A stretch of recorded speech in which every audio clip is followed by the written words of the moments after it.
Bom, vamos lá. Módulo 1, continua esse título lindo, que na última aula eu já falei. Para quem não estava, né, matar o pássaro de ontem com a pedra de hoje nada mais é do que fazer arqueologia, no meu entender. Então, nós vamos continuar a arqueologia como pedra de toque para o não esquecimento do Carlos do Valongo, aula 2. Esse primeiro slide mostra mais ou menos que a gente vai fazer isso, né? Começando pelo início, que é o sítio arqueológico Carlos do Valongo. Vamos trabalhar arqueologia do e no urbano, sempre os binômios da arqueologia, pesquisa e preservação, conservação e gestão, a necessária legislação de preservação do patrimônio arqueológico, e a minha afirmação, que eu acho que tem que ser esse debate que a gente tem que trabalhar aqui, é que sem a legislação, o sítio arqueológico Carlos do Valongo não seria o que é hoje, em todos os sentidos. Então vamos começar. Sempre gosto de começar com a imagem dele, que eu acho linda, até porque eu sou arqueóloga, né? Então consigo entender o que está ali, mas eu, como disse, Jéssica repetiu hoje no WhatsApp, ele não fala sozinho, né? Eu comecei com um pedaço, uma fração de texto do dossiê, né? Que apresentado à Unesco, que eu acho que é importante a gente nunca esquecer que estamos trabalhando Carlos do Valongo. Hoje a aula é em cima disso. Então, eu acho muito bonita essa parte particularmente. A história da escravidão de africanos tem entre seus elementos a violência e o tratamento desumanizador de suas vítimas. À escravidão de africanos e seus descendentes agrega-se ainda o racismo como ideologia, presente nas descrições e considerações que constam nas fontes de época e que se serviram para inferiorizar as populações negras e, assim, justificar essas práticas. No entanto, o Carlos do Valongo do Carlos do Valongo se encontram os armazéns nos quais os cativos recém-chegados eram expostos e vendidos, o lazareto onde seria tratado o enfermo da horrível viagem e também o cemitério dos Pretos Novos. Por isso, condensa em sua materialidade um conjunto de sítios de memória que remetem a aspectos de dor e sobrevivência. Então, esse caráter sensível atribuído a um sítio arqueológico é extremamente interessante, né? Essa justificativa seguir essa linha foi que fez que a gente tivesse sucesso dentro da Unesco. Não que o sítio em si não tenha importância, mas essa perspectiva é a perspectiva mais importante para você abordar aquele sítio arqueológico. Porque aquele local ele podia não ser considerado arqueológico, pode ser considerado histórico, né? Depende da perspectiva que você está abordando. Então, sempre, né, a começar com isso, eu acho que já coloca a gente no contexto que a gente trabalha e que a gente quer colocar aqui nessa aula. Então, o Carlos do Valongo é a diáspora africana. Uma rápida cronologia. 1811, Carlos do Valongo. 1843, Carlos da Imperatriz. 1904, 1910, aterro e o afastamento do mar. Cerca de um quarto de todos os africanos escravizados nas Américas foram trazidos para o Brasil e desses, cerca de 60% entraram pelo Rio de Janeiro, cerca de 1 milhão, o maior porto escravagista da história. Eu coloquei essa cronologia porque é importante a gente entender que a arqueologia vai trabalhar através das superposições temporais. Então, você está trabalhando num lugar que tem o Carlos do Valongo, que é a camada mais inferior. Quer dizer, tem alguma coisa abaixo dele tem, mas não estamos trabalhando isso, né? Aquela área foi ocupada antes dele, então certamente tem outros vestígios, mas não estamos trabalhando com isso. Carlos do Valongo, depois Carlos da Imperatriz, obviamente que entre um e outro pode ter acontecido uma opção de coisa, e por do Carlos da Imperatriz, 1904, 1910. Então, até falando que a gente, né, começou na aula, são, obviamente, ferramentas. A gente estabeleceu essas coisas, essas datas, mas elas batem, é isso mesmo, são construções, tem dados históricos que nos colocam assim. Então, uma coisa que eu acho que a gente tem que ficar alerta até o final é que você está dando foco no Carlos do Valongo, mas tem tudo isso depois, que está tudo dentro também da ótica de quem ocupava aquela área, a população de africanos, escravizados ou não, descendentes ou não. Então, essa perspectiva temporal de camadas arqueológicas, a mais antiga para a mais nova, não pode ser esquecida, porque se a gente esquece, a gente está privilegiando, fazendo erro de novo, privilegiando o Valongo em detrimento do resto. Então, a primeira aula a gente falou bastante de legislação, então vamos tentar aplicar ela aqui. O princípio de tudo. Como é que começa o processo que detona o Valongo, né? Que é o projeto Porto Maravilha da Prefeitura da cidade. Tem os estudos de impacto de vizinhança e os relatórios de impacto de vizinhança. Requisitos para uma licença ambiental. E o IPHAN trabalha com essas leis e normas que a gente trabalhou na quarta-feira. Então, eu costumo dizer que ninguém estava feliz da vida, vamos fazer arqueologia, porque a arqueologia é um espetáculo. Não, foi feito porque assim manda a lei de preservação. Se não o fosse, teríamos perdido tudo. Infelizmente, não tem ainda essa consciência de se trabalhar a perspectiva de vamos fazer coisa bacana que vai agregar valor ao empreendimento, né? Isso é uma coisa que vai sendo construída com o tempo. Então, o Porto Maravilha, ele cumpre, e por sinal foi um trabalho muito bacana, não posso de jeito nenhum falar que foi ruim, o empreendedor nesse sentido foi muito, muito positivo. Então, nós temos a área do empreendimento. Em cima, nessa foto em cima, você tem essa área toda coloridinha, dividido nessas sub-áreas. Praça Mauá, Saúde, espero que vocês consigam ler. Senador Pompeu, tá? Então, a nossa área está aqui. Sim, Praça Mauá, cadê o... Bom, de longe queria demais, né? Ah, tá aqui, já me localizei. Aqui assim, mais ou menos, o Valongo. E aqui é o detalhe, você tem o Valongo aqui, ó, esse triangulinho aqui, vocês estão conseguindo ver? Cada pontinho desses são outros sítios que foram pesquisados, a gente vai chegar lá. Não se preocupe com essa numeração, mas só para localizar o Valongo aqui, tá? Essa foto é bastante antiga, você vê que tem uma rua onde entre a praça, que era, né, que estava em cima do Valongo, entre o hospital e o Valongo. Essa rua, por isso que eu falo que o Porto Maravilha e a gestão da municipalidade foi muito bacana, porque conforme a importância do sítio foi se colocando, a repercussão, né, a presença da população, a sociedade civil organizada ou não, foi pressionando, foi tomando um vulto, as descobertas foram ficando cada vez mais bacanas, em suma, foi um processo de conhecimento, reconhecimento, ressignificação, tudo que a gente possa imaginar, e se abriu mão de uma rua num lugar extremamente de passagem, né? Hoje temos menos uma rua ali e o sítio arqueológico ocupou esse espaço. Eu sempre, né, chamo a atenção disso porque não é qualquer lugar que tem essa postura. Aqui são fotos da época que eu acho legal a gente se ambientar, tá? Eu vou falar uma coisa aqui, mas pode ser erro meu, tá? Mas eu acho que esse prédio aqui... Não vou falar não vou arriscar, mas isso aqui me parece o Docas, a lateral do Docas, mas vocês vão chegar lá, vamos chegar lá. Essa era a aparência daquela área, tá? Naquele momento. É sempre bom a gente, né, ter uma imagem que nos traz para a realidade.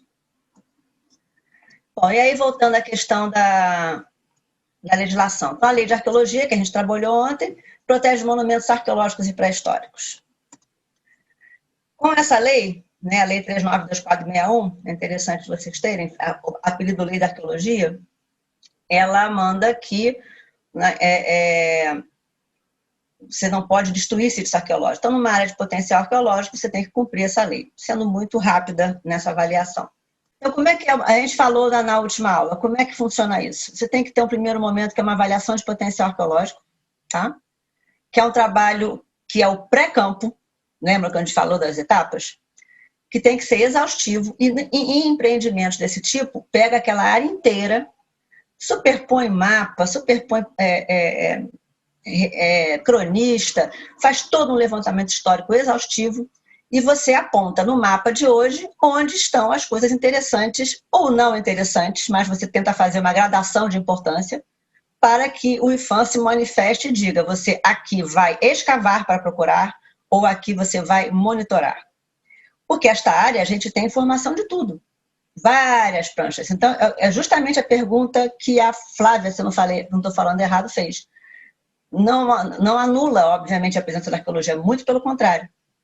Tem coisas que a gente não esperava encontrar e a gente encontra a partir da técnica de escavar da arqueologia, que é muito delicada e minuciosa, resgata aquele artefato que se outro profissional fosse fazer, não faria do mesmo jeito. Então, você tem esse urbano sendo trabalhado a partir de micropontos, que são os que a gente tem o highlight, e os outros que vão sendo descobertos através do acompanhamento. Aí você vai confirmar, refutar ou pegar novidades em cima desse resultado. Essa área não foi trabalhada só por uma pesquisadora, foram 3 pesquisadores. Primeiro, quem fez esse super levantamento histórico foi a Nídia, e eu vou chegar, daqui a pouco a gente dá os créditos direitinho. A Nídia faz esse documento, o IPHAN vai, pondera, vai e diz que áreas que tinha que ter um olhar mais aguçado. E aí outras pesquisadoras fazem a segunda etapa. A produção de conhecimento atende às questões ligadas ao macro, ou seja, desvelando e interpretando a cidade enquanto ela própria é um artefato. Então, é a arqueologia do urbano, né? A cidade é um artefato. Então, usos, costumes, práticas a partir dos vestígios da cidade. Vai juntando todos esses dados. Particularmente nessa área, a cidade partida, que desde o início da implantação, negros escravizados versus brancos livres. O foco é sempre colocado, né, direcionado para que não se perca de perspectiva essa era a tônica para trabalhar aquela área. Tá? E a produção de conhecimento atendendo a questões ligadas ao micro, ou seja, desvelando e interpretando toda a tralha derivada das escavações, contando a história dos que aqui viveram. E foram várias escavações. O diagnóstico potencial arqueológico, a professora Nídia Rodrigues, que fez o grande levantamento histórico, e as pesquisadoras Tânia Andrade Lima, Guadalupe Campos e Érica Robran Gonzalez fizeram as pesquisas arqueológicas, cada uma na sua área, dentro daquela área coloridinha que a gente mostrou. Isso faz um grande calendoscópio e vai construindo essa história. Isto é, as microescavações e acompanhamentos vão fazer uma grande teia de vestígios que vão fazer a história daquela área no foco dessa cidade partida, né, da presença de escravos e por aí vai. A superintendência pede esse diagnóstico, a Nídia faz, pesquisa os pontos definidos como de especial atenção na área de Porto Maravilha, já falei. O projeto de pesquisa arqueológica, a gente falou rapidinho ontem, deixei para falar um pouco mais hoje. Ele é concebido e apresentado previamente ao IPHAN para autorização. Ninguém pode pesquisar, nem que seja para procurar sítio arqueológico, sem um projeto prévio autorizado pelo IPHAN. E o projeto não é feito de qualquer forma, tem toda uma especificidade, o projeto tem que ser científico, atender todas as perspectivas de um projeto científico, que consta da portaria IPHAN 07 de 1988. E esse projeto apresenta detalhadamente as fases de pesquisa, sobretudo apresenta a metodologia a ser adotada para a proteção e conservação do material arqueológico coletado e exposto. Isso é importante porque estamos trabalhando no urbano, né? E fazendo, a gente fala, né, vários umbigos de vedete, né, detalhes específicos dentro de uma malha urbana. E a metodologia para expor o cais do Valongo é a metodologia para expor aquelas, que também são cais, né, piers, compridos, muito sólidos, você já vai ter uma outra perspectiva, porque é um material muito mais resistente. O cais do Valongo são pedras que estão soltas, elas não têm argamassa, não tem cimento entre elas, né? Elas estão colocadas sobre, provavelmente, o leito de areia, com terrinha em volta, ela não é fixada. Então, essa metodologia de proteção e conservação tem que ser observada desde o início, porque a gente sabe o que vai provavelmente achar. Você não está procurando, você não vai sair, vou procurar o cais do Valongo. Não, ele está ali, a gente sabe que está ali, tem até plaquinha, a gente só não sabe o que sobrou dele, né? Então você sabe como é que vai abordar, você vai achar estruturas com pedra, você vai achar vestígio de quem morou ali, então você tem que ter um olhar muito aguçado para pegar a tralha móvel, né? No caso que achou-se ali muito foi a representação do convívio daquela área, as pessoas que conviveram na área, e vai achar o chão, que também é arqueológico. É uma estrutura arquitetônica que também é arqueológica. Então, juntando tudo que a gente falou, a gente vai achar do bem móvel arqueológico ao bem imóvel arqueológico. E tem que pensar isso desde o início. O IPHAN vai ver isso. Então, vou falar um absurdo, não acontece, mas vai que um doido fala, vou meter a marreta para tirar o sedimento. Não pode. Porque a marreta, obviamente, vai danificar. Você tem que usar toda uma metodologia de campo que seja uma metodologia adequada ao que você vai trabalhar. A professora Guadalupe faz um trabalho muito interessante justamente nessa área para possibilitar a construção do museu, para acolher o Museu do Mar. Obviamente, depois vocês vão ver, a linha do mar estava muito próxima ali, né?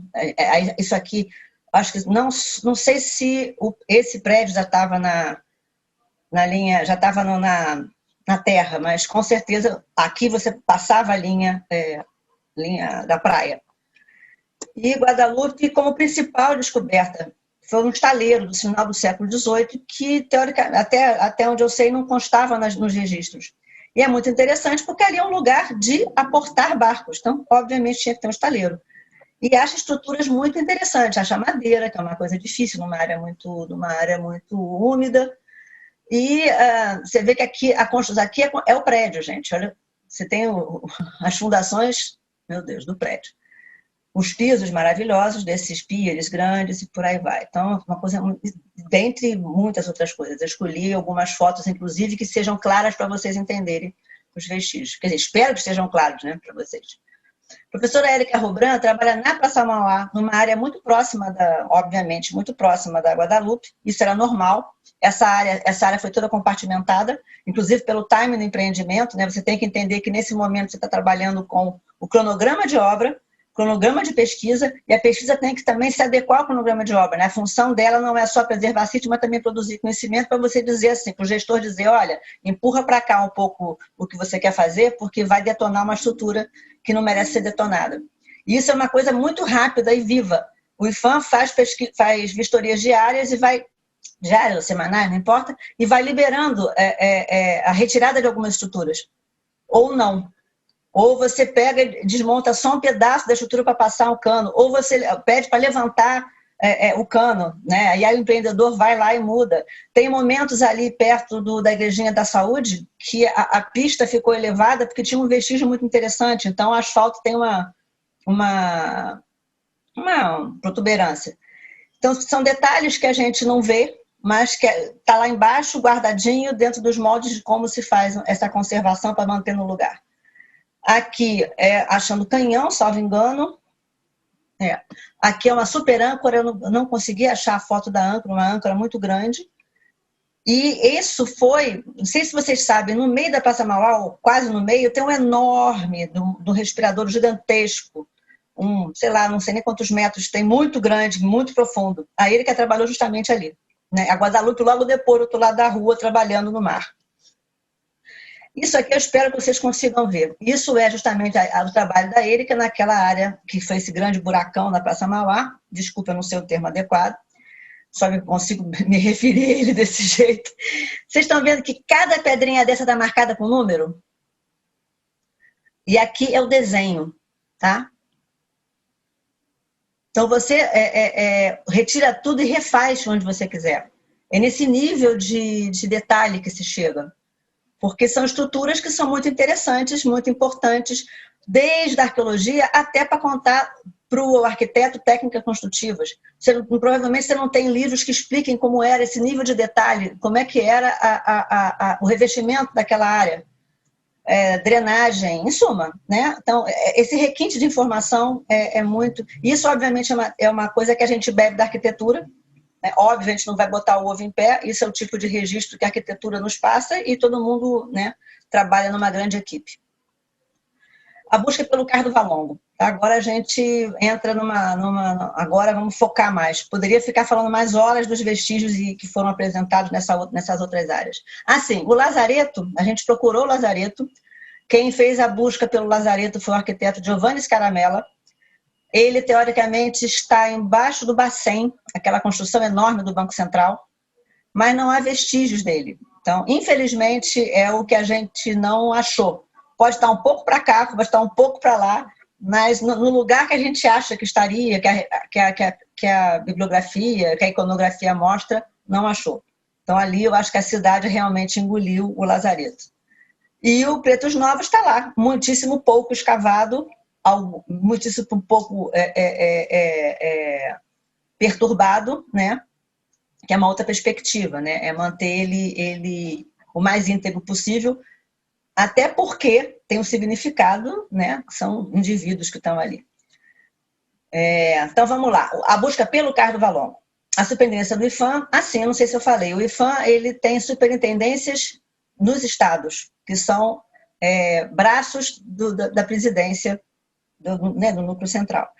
E a presidência do Rio é que fica com toda essa responsabilidade de gerir esse grande projeto Porto Maravilha, no sentido do cumprimento da lei e no cumprimento da abordagem arqueológica.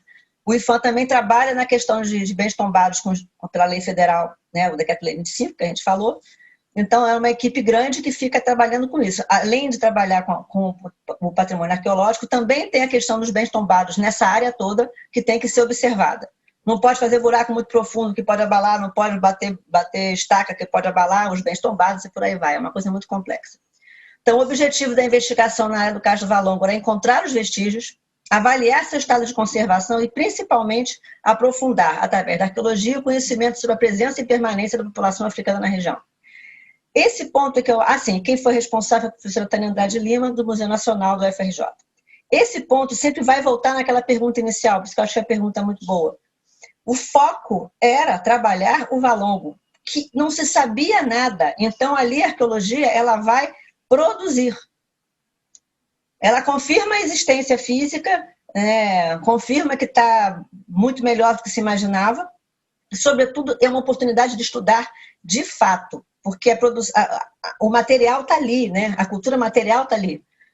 Até então, você não tinha o testemunho daquela área escavada, né? Sob a ótica da arqueologia, para poder propiciar essa pesquisa toda. O trabalho da professora Tânia traz à luz como era o convívio social naquela área, não só como é que era o cais. Então, a arqueologia ali é muito mais do que mostrar o cais. Então, o grande desafio que eu acho é que o cais está ali, lindo de morrer, até quando tiver a sinalização vai ficar mais bonito ainda, mas ele traz muito além, né, muito para além da materialidade dele. Isso é que é o grande barato, como é que a gente vai passar isso para quem visita? Né? É muito fácil dizer, a pedrinha redondinha é Valongo, a pedrinha quadradinha é Imperatriz. Mas o que significa isso? Vamos continuar no mesmo livro de história que foi até a descoberta do Valongo, né? Então, esse passo qualitativo aí que a gente tem que dar com muita firmeza e assertivo. Eu botei de novo a cronologia, para a gente sempre lembrar. Cais do Valongo, 11, Cais da Imperatriz, 43. Isso é uma coisa interessante, assim, e sempre no canto dessas imagens são artefatos que foram achados na escavação, tá? Porque você tem ali toda uma... É muito difícil você imaginar que aquilo é da praia, né? É um cais, mas está tão longe hoje que você não consegue trazer a imagem nem de Cais da Imperatriz. Então, é vazio, cais, né? Aquilo ali não tem... E quando a gente mostra o que sobrou, você não vê um cais, né? Você não vê uma construção que entra mar adentro. Né? É uma outra perspectiva, né? É uma praia que foi revestida. Então, o nome soa estranho, né? A pessoa também não se identifica com o vestígio que está ali. O mais próximo é o Cais da Imperatriz, que ainda faz um pouquinho dessa linguinha, né? Que vai para frente. Eu devia ter posto, eu não botei a foto aqui. Então, aí eu peguei várias fotos para mostrar um pouco do que a gente falou na aula passada, né, do que é fazer arqueologia, ponto, e sobretudo no urbano e dentro de uma obra. O desafio é triplicado, porque você está com retroescavadeira atrás de você, você vai ver. Essa parte aqui, ó, aqui é o Docas, né? Aqui é o hospital. Aqui é que tinha uma rua que foi sacrificada para que o sítio ficasse exposto. Esses paralelepípedos aqui são os paralelepípedos do Cais da Imperatriz e essas pedras abaixo são Valongo. Olha que interessante, gente. Vem dutos e dutos e dutos e pousam literalmente em cima dos paralelos. É uma sorte monumental. Parou ali e ficou. Essa estrutura aqui é para conter aquele marco que está lá. Para que ele não caísse. Está vendo esse degrauzinho? Aquele marco que diz aqui é o Cais da Imperatriz, tá? Então, por exemplo, daqui para trás, desse morrinho para trás, está o mar. Hoje o mar está lá atrás dessa construção. Sei lá, mais de 500 metros de distância. Olha a aparência de guerra que é. Tá? Você vai escorando, né? Porque isso aqui ainda estava sendo usado pela cidade, né? Aqui já é o Cais da Imperatriz, aquela parte que as pedras estão mais são aparelhadas, Valongo, e os materiais em tratamento ainda. Isso é extremamente interessante, é a pedra fundamental das docas. Docas Pedro II, de Pedro II, tá? Aqui, não sei se vocês vão ver, tem uma placa quadradinha e uma barra de ferro, e uma data aqui. Isso não é achado debaixo das docas, a pesquisa não chega lá, é achado fora. Isso é um vestígio extremamente interessante, a 5/9/1871. Isso é muito interessante, mas já para a gente começar a botar uma discussão aí. Mas isso não corresponde ao Valongo. Então, a importância dessa peça já ficou um pouco segundo plano. Tem que solucionar isso. A gente não pode também relegar o resto daquela ocupação, que é toda dentro do mesmo contexto. Até hoje ali você vai ter essa presença cada vez mais forte, né? Cada vez que a população e que a sociedade se organiza, tem que constar aquilo ali. É do Rebouças, é negro que trabalhou lá sem escravo, tem toda uma história aí super interessante. E aí, o caos armado, eu acho muito bonitinho, que tem um guarda-solzinho e um arqueólogozinho aqui, ó. Tá vendo? Um capzinho branco. É o que eu falo, a gente está no meio do caos, da barulheira, do inferno, da sujeira, mas tudo tranquilo. E isso aqui não é o Valongo, é aquela rua... Me fugiu o nome.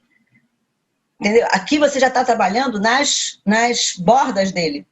A Tânia trabalha nas bordas dele para poder ver até onde, tentar ver até onde vai. Tentar delimitar essa coisa.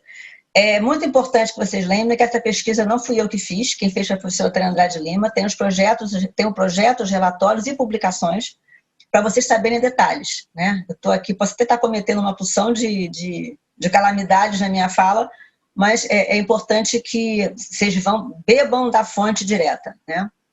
Aí depois até combinei com Jéssica, se todo mundo quiser, a gente dá as referências. Isso aí também é uma rua, você vê que... Eu não sei o nome das ruas, gente, desculpa, até hoje. Olha o tamanho do duto que passa do lado da estrutura histórica.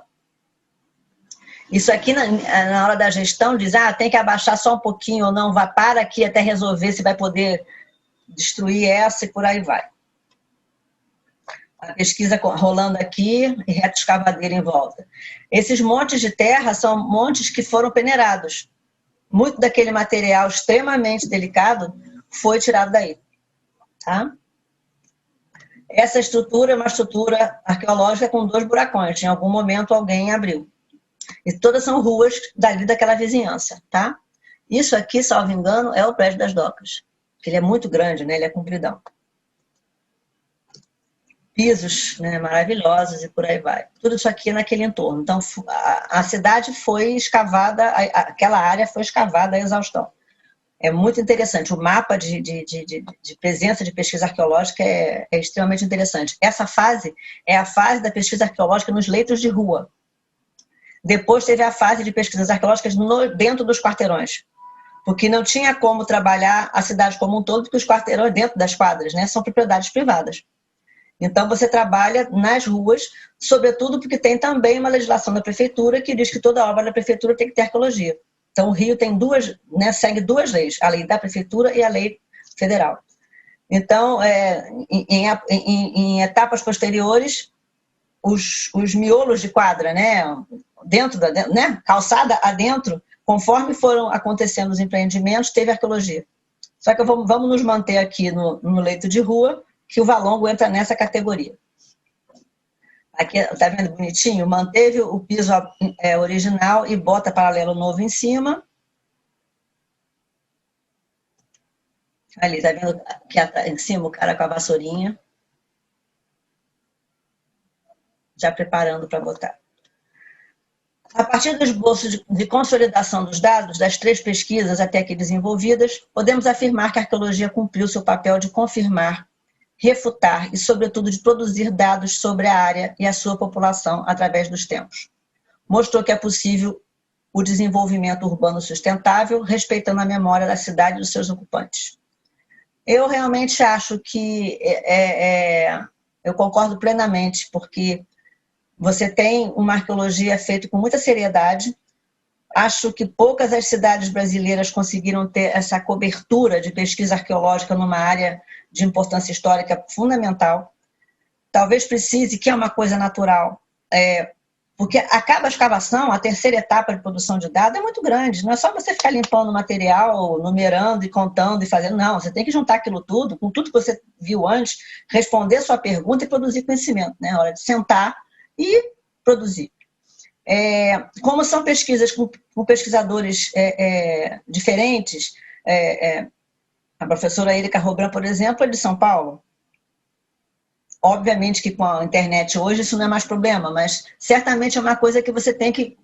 Cada um vai fazer a sua pesquisa e tentar juntar um dia. Essa junção eu acho que ainda não está feita, mas porque eu acho que é uma coisa recente, tem muita coisa para produzir. É um tema muito pouco estudado e foram descobertas espetaculares que você sabia que estava ali, mas ninguém foi lá ver como é que estava. Ninguém foi lá ver e realmente ver o vestígio arqueológico da ocupação daquele momento que tem todo esse significado. Então é importante que isso fique claro, que daqui a pouco a gente vai ter uma produção muito mais densa desse contexto daquela área inteira, né? Não só o Valongo. Eu coloco aqui dois reportagens da época, né? Muito interessante, um drama sobre o chão da cidade, Pequena África Renasce, começando a ter essa coisa da área, sai do micro Valongo e abre, né? Não está falando aqui... Do chão renasce a cidade, né? Você começa a ver o lugar ser muito mais trabalhado para além daquele vestígio, daquele buraco na cidade. Por outro lado, eu acho que quando você acha que está no mega, talvez dê menos importância ao vestígio em si. Talvez tenha que se pensar, talvez, entendeu? Essas duas perspectivas têm que rolar com a mesma importância. Que a gente está vendo agora o quê? Uma necessidade de fazer a conservação e a preservação do cais, não do acervo tirado de lá. O acervo tirado de lá está bem. A produção do dossiê para a Unesco, né? Que foi feito, eu fiz parte para quem não estava na última aula, eu fiz parte de um grupo que foi coordenado pelo antropólogo Milton Guran, com o arquiteto José Pessoa, com a historiadora Mônica Lima, que está lá semana que vem aqui conosco, e eu, como arqueóloga do IFAM. E a gente trabalhou, isso é uma construção muito interessante, porque o dossiê, para a gente que tem uma perspectiva acadêmica, ele não tem nada a ver com um trabalho acadêmico. Ele é um grande, denso, profícuo formuláriozão. Você tem que botar os dados dentro de uma coisa formatada. A Unesco tem um manual. Se vocês tiverem interesse, no site da Unesco você tem como, passo a passo de como fazer isso, extremamente complexo. Você tem que ter definições muito claras. E tem no site do IFAM, provavelmente no site da Unesco, o dossiê. Só tomem cuidado porque tem duas versões de dossiê. E estava equivocadamente até um tempo atrás uma versão anterior que foi reformulada. A versão que vale e que leva o Valongo ao título é de 2017, fevereiro de 2017, se não me engano. Tá? Uma perspectiva que a gente tinha era que o sítio arqueológico Carlos Valongo, íntegro e autêntico, é o único exemplar conhecido até o momento que expressa de forma totalizante, a partir do seu excepcional contexto material e imaterial, a história da diáspora africana no Brasil e nas Américas. Isso foi um primeiro momento que a gente trabalhou e a gente, quando começa a pensar nisso, vê que precisa alargar. Abrir esse horizonte, né? Isso foi uma construção em função do trabalho nosso de 2 anos de fazer o dossiê e esse bate-bola com a Unesco. Tem pesquisador, analisa o dossiê, então a versão final é um processo longo de produção. Vou passar agora para uma coisa mais gráfica para a gente conseguir entender mais ou menos, quem já viu, vê de novo, mas vamos lá. Só não me pergunte a data dos mapas, porque eu infelizmente não me lembro de cor e eu não botei aqui. Depois que eu vi que eu não botei, eu falei, bom, vão me perguntar, eu não saberei. O José Pessoa, o nosso grande arquiteto que fez essa parte, sabe de cor e salteado. Isso é a costa à época, tá? O mercado de escravos, né? Valonguinho, então o Valongo está aqui. E tem uma grande discussão, mas que para mim não é nenhuma discussão, em um momento está mais do que comprovado. Como é que a coisa acontecia? Os escravos saíam dos barcos, vinham para a alfândega, que está aqui, que não é essa alfândega ali, Casa da França Brasil, essa alfândega aqui não existe mais. E daqui eles partiam de barquinho para o Valongo, tá? Então explica por que o Valongo não é um grande pier. Ali é para atracar vários tipos de barcos pequenos. A gente fez um trabalho exaustivo de levantamento histórico, levantamento iconográfico, urbano, etc. e tal, né? Particularmente uma equipe ótima que nós tivemos no grupo, tanto de historiadores quanto de arqueólogos, né? Cada um de nós, nas nossas áreas, tivemos equipes que nos deram subsídios espetaculares. Esqueci de mencioná-los. Guadalupe, inclusive, foi a arqueóloga que trabalhou comigo. Eu tive o prazer de não só ter o trabalho dela como arqueóloga na área, como ela foi a pessoa que me ajudou, né? Foi meu braço direito para montar o dossiê. Aqui a gente não tem a informação do cemitério. O cemitério aparece no Pretos Novos, num único documento. Aí hoje, aqui está o Valongo, a linha do mar, obviamente, está aqui assim. Tem um outro mapa. Essa coisa azul, essa linha azul, é a buffer zone, é a área de amortecimento do bem que você tem que apresentar à Unesco. Então, aqui tem toda uma estrutura, umas justificativas enormes, não é uma coisa assim, não dá para a gente falar. E, né, ainda tem a Mônica que ainda vai falar mais sobre isso, talvez fale isso, então acho interessante. A gente tinha colocado, aqui é o Bacém, tá? Onde teoricamente estaria o lazareto. Como não se achou vestígio do lazareto, a gente tirou o Bacém do limite. Agora, o Pretos Novos está... A gente, por aqui assim. E tem vários sítios que você faz esse contexto. E aí você faz essa língua aqui para tentar, em algum momento, trabalhar a proximidade do mar. Porque o mar era aqui. Tá? Aquele mapa, no mapa antigo. Tá? Aí você tem aqui a representação dos Pretos Novos. Tá? Morro da Saúde, Livramento, tem a Pedra do Sal aqui também, mas aqui o Valongo e a representação de hoje. Então, hoje, o mar está aqui. Tá? Cemitério dos Pretos Novos, exatamente. Essa é uma representação do Valongo.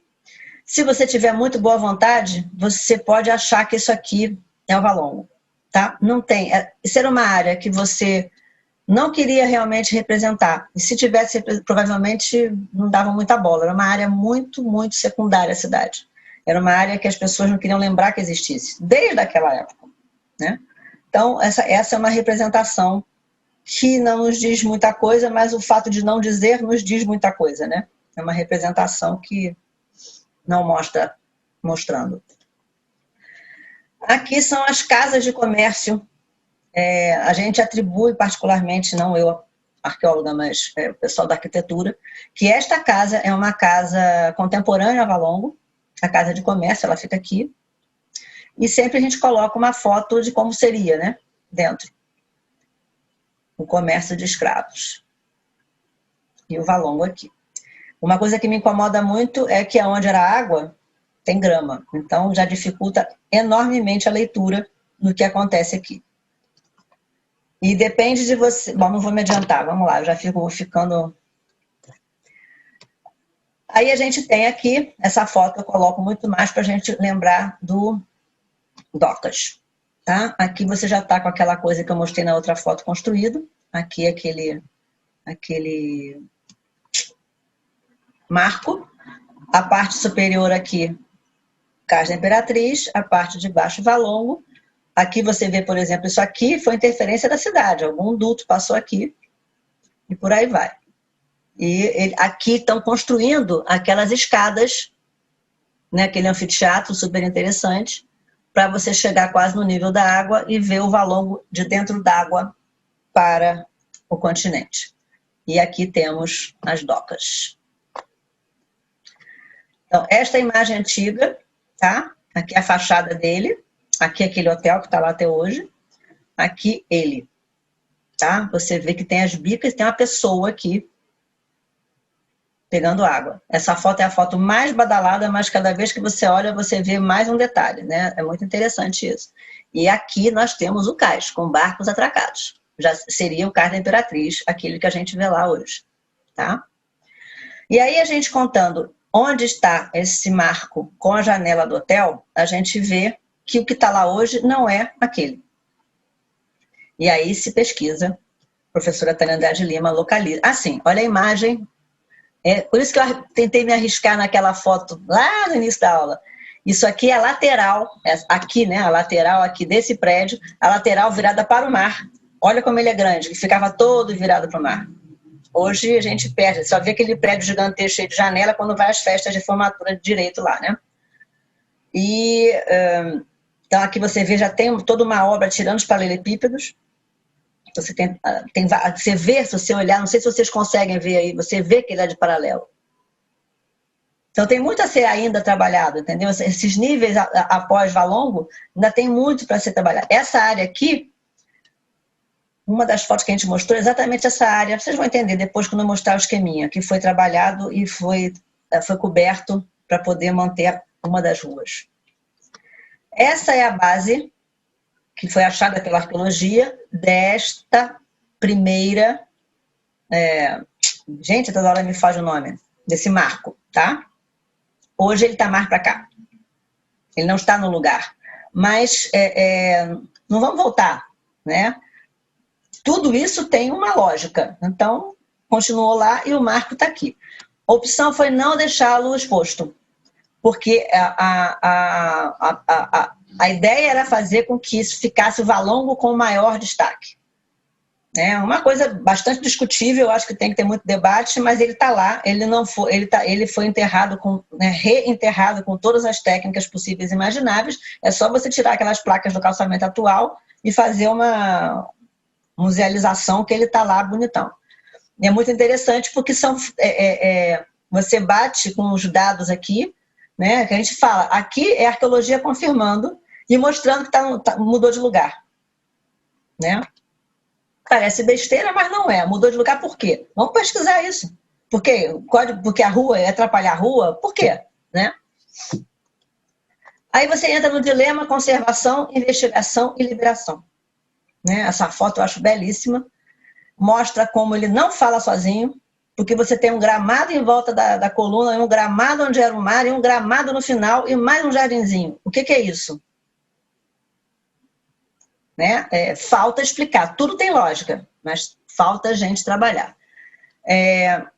Essa rua, né, reitero, que tinha uma rua aqui que foi fechada para poder trabalhar o sítio e foi pesquisado para esse lado, né, de quem está olhando a foto para a direita.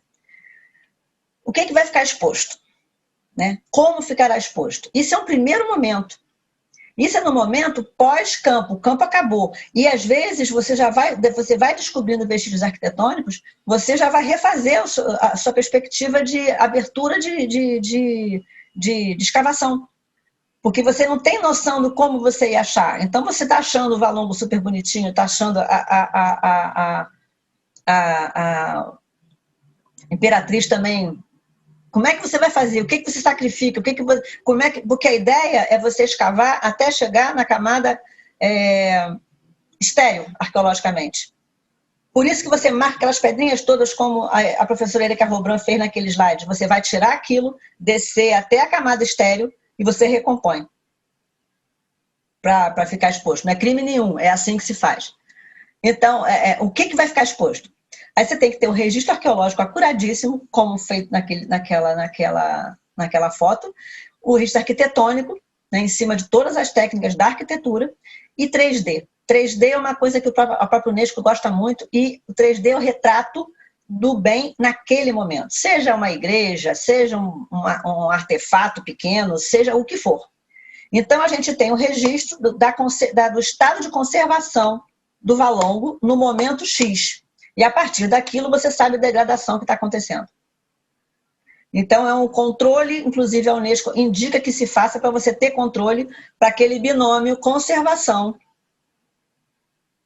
e gestão. Né? Você tem que minimamente tentar, pela lei de arqueologia, pela lei de tombamento e pelos conceituais de preservação de patrimônio, manter aquela integridade ali, ou cada vez melhor, se possível, não pode inventar. Então, o que foi a opção? Priorizar a atenção para o Cardo Valongo sem deixar de lado o que veio depois dele. E 2 itens que são importantes mencionar, o impacto na cidade e o papel das entidades públicas. O impacto da cidade, eu acho que se desdobra em muita coisa. Acho que no final, o que eu chamo a atenção foi uma grande catarse, né? Acho que foi um momento em que os movimentos negros, a população começou a enxergar essa grande, sei lá, esse grande significado, essa tristeza, essa desgraça que acontecia ali, né? Que ninguém falava, agora está ali escancarado. E quanto mais se fala, por mais que se fale pouco, quanto mais se fala, mais se mobiliza, né? Eu sou uma pesquisadora antes de fazer o dossiê e depois de fazer o dossiê. Isso para mim é muito claro. É libertador ver isso, né? E eu falei isso, teve um evento muito bacana lá no Zé Bonifácio, da Unirio, e eu estava falando isso, né? Você tem que ter a humildade de entender que a arqueologia foi um dos gatilhos, não é o gatilho. O sítio arqueológico, ele entra como o passaporte para a titulação, passaporte para a informação, mas é um conjunto de gentes, de instituições que montam isso. Se o olhar da arqueologia, do pesquisador arqueólogo, do caso, a professora Trindade Lima, não levasse para esse lado, talvez a gente não tivesse assim. Se a legislação também não levasse para esse lado, talvez não tivéssemos com isso. Então, esse impacto na cidade, eu acho que é muito mais todos nós debatermos ao final do curso do que o apontar aqui, né? Tem um impacto físico, nesse momento mais negativo que positivo, que é um grande buracão, mas que pode ser um impacto extremamente interessante. A gente que vai lá, né, a gente ficou uns tempos indo de vez em quando, e você vê os turistas internacionais, né, os estrangeiros, eles ficam muito fascinados por duas coisas, pelo interesse e importância e pela falta de sinalização. Mas essa falta de sinalização não tira a importância atribuída, né, do outrem para aquele espaço. Isso aqui é uma foto muito antiga, que a gente não conseguimos nada melhor para mostrar o que era aquela praça que acabou de me fugir o nome, antes da obra do Porto Maravilha, e hoje o Valongo, tá? E a tal da rua que abriu mão. Eu botei deitadinho, mas aqui é o Valongo, tá? Que vocês acabaram de ver, eu botei a foto torta. E aqui, vamos explicar. O sítio arqueológico é a linha vermelha, tá? Essa área toda está registrada como sítio arqueológico, oficialmente bem da União. O que está exposto é a linhazinha azul, tá? Essa corzinha parece um salmão, é o Cais do Valongo, e o rosinha é o Cais da Imperatriz. O verde grama é mar, que me incomoda profundamente. E aqui é o marco. O outro marco está mais ou menos por aqui, mas não está colocado aí. Essas áreas, eu não sei se ambas, mas elas guardam algumas estruturas, né, pedras, que foram retiradas para poder viabilizar essa disposição, está guardado ali, para não se perder. Então, você não tem ali o sítio todo. Você tem uma parcela, que é o que eu falo. Por que isto ficou em detrimento do resto? Aí tem vários motivos. Essa área aqui foi prospectada, a outra não foi, por aí vai. A área que foi escavada é toda essa área rosinha. Então, você tem esta área aqui, indo para aquela rua daqui, me fugiu o nome de novo, essa área foi toda escavada. Então, essa área daqui, ó, não foi escavada, foram algumas prospecções aqui, salvo engano. E aqui está a base do chafariz original, tá? Hoje ele está aqui. Aquele marco que tinha a foto, ele era aqui e hoje ele está aqui.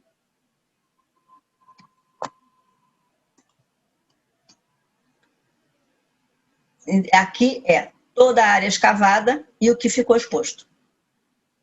Então, a opção de ficar essa forma foi muito ditada pelas áreas que foram escavadas, pela possibilidade de conservação e para a cidade funcionar. Você também não pode mobilizar a cidade, né? Então, é um mix de indicadores que vão dar essa complexidade e você tem que saber apontar. Isso é maquete 3D, tá? que infelizmente está ao contrário, eu não consegui mudar, porque essa foto aqui, para contextualizar, que é o hotel e a doca, tinha que estar no lado de cada caixa, tá? Mas não importa. Então, você tem essa documentação que é super bacana. Então, neste momento, que foi ao final da pesquisa arqueológica da professora Tânia, quando ela sai do campo, foi feito isso. Inclusive, tem que mencionar que quem fez esse trabalho graciosamente para a gente, para o dossiê, particularmente para a gente, foi a professora Erika Robran, que utilizou essa tecnologia nos sítios que ela trabalhou na mesma área, e aí ela aplicou aí para a gente. Isso foi anexo ao dossiê e hoje está na superintendência do IPHAN no Rio de Janeiro. E aqui eu trago detalhes interessantes que eu não sei, não estão lá visíveis, que do Valongo mesmo. Você tem espaços que ele faz essa curva. Aqui não está calçado, provavelmente teria uma... A professora Tânia coloca isso, um casebre, nessa área aqui que não está. Deixa eu voltar com a minha setinha. Com essa foto acima à direita. Isso aqui é uma madeira que foi achado. O cano passando, né, naquela língua mais comprida, o cano passando em cima dele todinho, do valongo inteiro. As valas de drenagem, olha que interessante. Por que chama valongo? É vale longo. Então a água desce ali da Camerina e vai embora.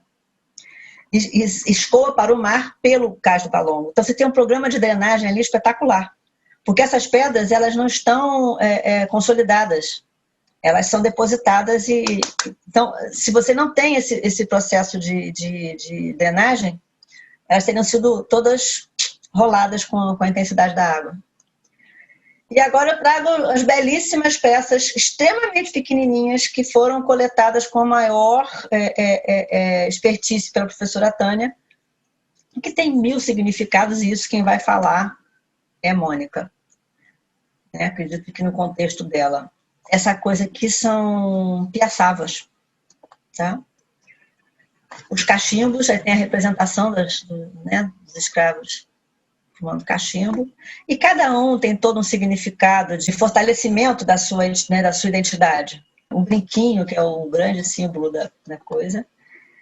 E é isso, gente. Eu sempre encerro com essas fotos, que eu acho super bacana, que é o uso, a apropriação do sítio arqueológico. Isso é uma coisa que a gente, arqueólogo, fica muito feliz, porque eu sempre falo também da importância para a arqueologia brasileira deste trabalho, né? Não é só porque é um trabalho de qualidade, não é só porque repercutiu, mas eu acho que faz o arqueólogo repensar o seu papel social, né? Você não pode ser só aquele cara hermético que vai lá, produz artigos e não. Isso aqui você tem que mexer com a cabeça, né? Você tem que realmente reverberar. E Valongo eu acho que é um grande exemplo. Acho que nas últimas décadas, se é que teve alguma coisa parecida, no Brasil não teve. Então, acho que da arqueologia brasileira, não sei nem se os próprios arqueólogos entendem isso, mas eu, nesses meus 40 anos de arqueologia, acho que é um marco que mostra o papel social do arqueólogo, mostra o papel da pesquisa interdisciplinar, mostra um papel do interdisciplinar com gestão efetiva. Acho que foi uma conjuntura astral cheia de problema, podemos criticar, nossa, tem uma opção de besteira, mas no final eu acho que foi um resultado extremamente positivo. Isso aqui é um mapa de calor dos sítios arqueológicos brasileiros, tá? Produzido pelo IPHAN, por isso que eu deixei aqui a marca. Isso é de 2016. Vocês terem noção do quão raro é o valongo, não só sobre o seu aspecto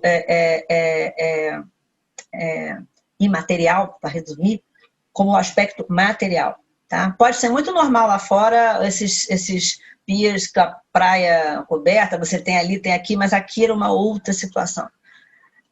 Baixa concentração é o clarinho, o rosinha é média concentração e grande. Sítios arqueológicos, independente se pré-coloniais ou históricos, no Brasil, 2016, tá? 2016, 2016. Não, mentira, 2017. Aqui, sítios históricos, tá? Você tem o baixa, clarinho, marronzinho, vermelhinho, alta concentração. Claro que essa concentração não subentende que nós conhecemos todos os sítios e a representação da exaustão de sítios. Não, isso é a representação dos sítios que estão conhecidos. Então, obviamente, no lugar que tem mais pesquisa, você vai achar mais, vai ter mais sítio. Tá? Então, os lugares que têm mais pesquisas são no litoral, sempre foi. A arqueologia vai se né? E a ocupação se dá primeiro no litoral, então a parte histórica está sempre mais antiga no litoral. Então, o Rio de Janeiro está aqui na grande concentração. E aí, sítios arqueológicos históricos na costa. Aí você já vai... O outro era histórico? Não, é histórico. O outro era histórico na costa. E esse é também a relação com o mar, né? Costeiros mesmo. E portos. Portos, dentro dessa... A gente foi afunilando vários tipos de portos considerados sítios arqueológicos. É muito pouco. Né? Então, e nas características do Valongo, a gente não encontrou. Particularmente esse contexto dele. Eu queria mostrar isso, é muito importante para a arqueologia brasileira. E aí, de fato, eu acabo. Obrigada, gente.